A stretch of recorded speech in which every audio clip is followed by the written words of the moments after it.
Nedenli önemliyiz, hayat nedir, biz kimiz? Bir sorgulayın, bu evrende var mıdır hiç kimsemiz? Ve yoksa biz hiç kimse miyiz? Tanrıları betimleyen, soluk bir mavi noktanın içinde ölümü bekleyen. Gitmeyecek gibi, bitmeyecek gibi, sanki ansızın bir hastalık geçirmeyecek gibi. Adil olmayan adaletin kimeydi faydası? Hakkı tartamaz teraziniz, kuyumcu tartısı. Kes. Savaşla töre misin? Acılarında hapis mi? İnsanoğlu köle misin? Mülteci mi, milis mi? Mutluluk istiyorsan sana da düşman olurlar. Sonra haklı çıkarsın ve sanma pişman olurlar. Çıkarsız hiçbir yolun peşinde koşmamışlar. Çaresiz bir derde karşı hayaller kurmamışlar. Omurgasız düzende bir kere dik durmamışlar. Bu yüzden anlamaz, bu yüzden asla. Çok güzel, ey bu düş çok güzel. Belki bir rüyaya benzeyen bu masum ezgiden. Belki hayallerde olmayan sınır ve çizgiden. Belki Dostoyevski'den, belki de çok eskiden. Ey çok güzel, aha bu düş çok güzel. Belki insan için beslediğim fazla duyardan. Belki memleketimden, yani çocukluğumdan. Belki Dostoyevski'den, kesin Dostoyevski. Oymalardı bizdən, qırılı damlı evimizdə. Yadıma gəlir yaşlı ağac vardı köhnə həyətimizdə. Danışım sizə gecə oyanıb dizdin, budaqlarına parça asıb ev diliməyimizdən. Anıb titir uşaqlığım bütün, 7 yaşda ciyərlərimə qonaq elədim bütün. Utanırdım xəstəliyimi başqa kimsə görsün, dodaqlarımı kəsib qanlı yanaqlarıma sürtürdüm.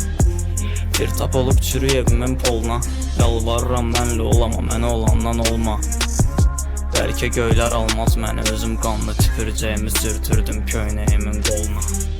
Soruşsalar şəhri varmı arzun, gecə babamın ruhu gəlib saçımı sığallasın. Pəncərəni də açıq qoysun arxasıca, istərəm ki o gedən kimi mənə də külək aparsın. İstəmirəm sağalmaq, amma gərək dərman içim.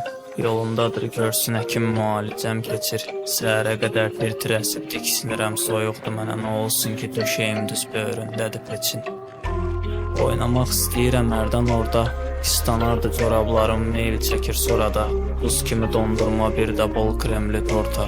Arzularımı yerinə gətir, rahat yatım orada. Dörd tərəfim dost tanışla dolsun, gecə gündüz baxışları zillə qapıyana olsun. Bir nəfər də zəng eləmir, hal əhvalımı sorsun. Telefonumda varmı ki heç zəng eləyənim olsun. Bulud olsam küləklərdə axsam, göylərdən seyr eləyim, bilim ki sən sağsan. Arada bir dənə baş çək mənə qardaş, yalandan da olsa denə, sağ olacaqsın.